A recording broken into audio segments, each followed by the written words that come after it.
menceritakan cerita yang seram di podcast malam Jumat ini. Seperti yang kita ketahui bahwasannya Indonesia memang identik dengan hal-hal yang mistis.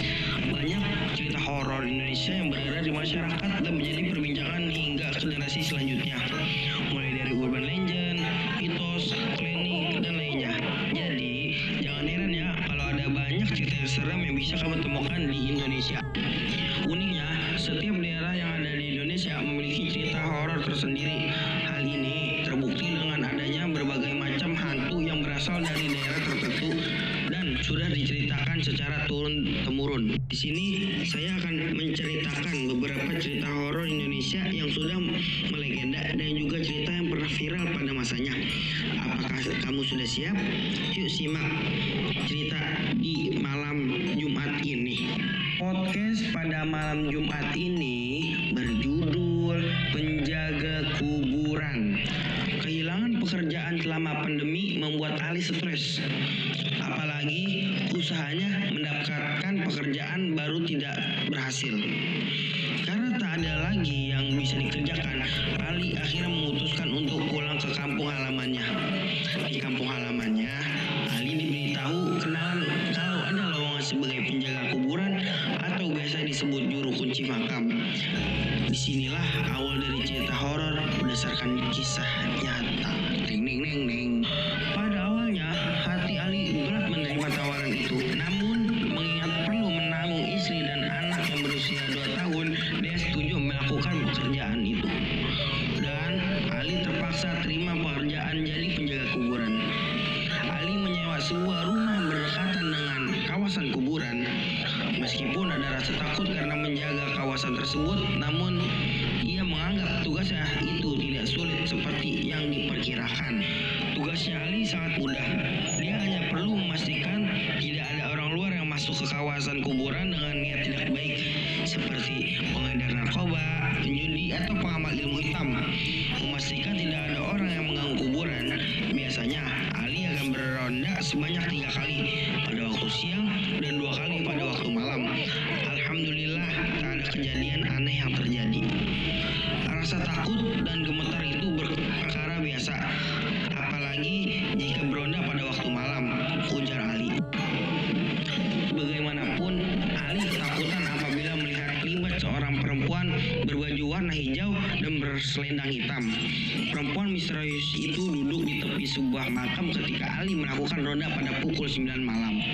Tanpa curiga apa-apa, Ali memberhentikan motornya dan memperhatikan perempuan itu, mengingat lokasi makam itu terletak agak jauh ke dalam. Ali melihat sosok perempuan berbaju kurung dan berselendang sendirian di kuburan. Begitu merasa ada yang memperhatikannya. Perempuan itu bangun dan bergerak meninggalkan makam tersebut. Ketika perempuan itu berjalan ke arah saya, segera saya memperkenalkan diri, namun tak ada sepatah kata keluar dari mulutnya, kata Ali. Ali kemudian mencoba memberanikan diri mengikuti perempuan tersebut, namun bayangannya tiba-tiba lenyap. Yang mengherankan, Ali tidak menjumpai jalan keluar kawasan kuburan melalui semak-semak tersebut. Gagal menemui perempuan itu, Ali pergi ke makam yang disinggahi perempuan tadi.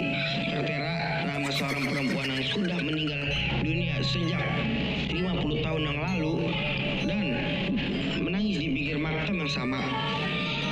Beberapa minggu kemudian ketika melakukan ronda, saya sekali lagi melihat perempuan yang sama. Kebetulan bulan sedang penuh dan pekatnya malam sedikit terang hingga mudah melihat perempuan itu. Kebetulan saya ronda pakai sepeda, jadi mungkin dia tidak menyadari kehadiran saya. Saya mendengar suaranya sedang menangis di pinggir makam yang sama, katanya Ali. Ketika Ali lagi asik memperhatikannya, perempuan itu tiba-tiba menolehkan wajahnya. Dalam samarnya malam dan cahaya bulan, Ali kali ini dapat melihat wajahnya dengan jelas. Perempuan tersebut ternyata berambut panjang dan memiliki wajah yang agak menakutkan. Ali belum sempat mendekati, perempuan itu langsung lari masuk semak-semak dan menghilang begitu saja. Saya lari lintang pukang karena merasa takut. Tiba-tiba saya mendengar suaranya yang meminta saya tidak mengganggunya. Saya mencari sumber suaranya. Ketika saya memandang ke atas, perempuan itu bertengger di atas pohon yang besar, katanya Ali. Ali sebuah mimpi seram. Pingsan di depan pintu, demam selama seminggu. Entah bagaimana kelanjutannya, Ali tiba-tiba sudah di halaman rumahnya. Ali rupanya tak ingat dengan kejadian seram yang baru saja dialaminya.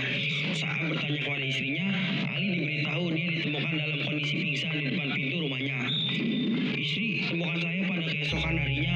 Ketika dia membuka pintu, saya langsung tidak ingat apa yang terjadi. Hampir seminggu saya demam dan istri memanggil seorang ustaz untuk memulihkan semangat saya. Dan alhamdulillahnya tidak ada lagi kejadian aneh setelah malam itu dan saya tetap meneruskan pekerjaan sebagai penjaga kuburan atau juru kunci makam, ujarnya Ali. Sudah hampir 2 tahun berlalu, Ali sempat berpikir mengenai perempuan itu. Namun perempuan misterius itu tidak pernah muncul di kawasan kuburan. Lalu Ali bekerja seperti biasanya. Sekian dan terima kasih telah mendengar podcast serem saya di channel Malam Jumat. Semoga kalian terhibur dengan podcast saya. Jangan lupa subscribe, like, dan komen. Wassalamualaikum warahmatullahi wabarakatuh.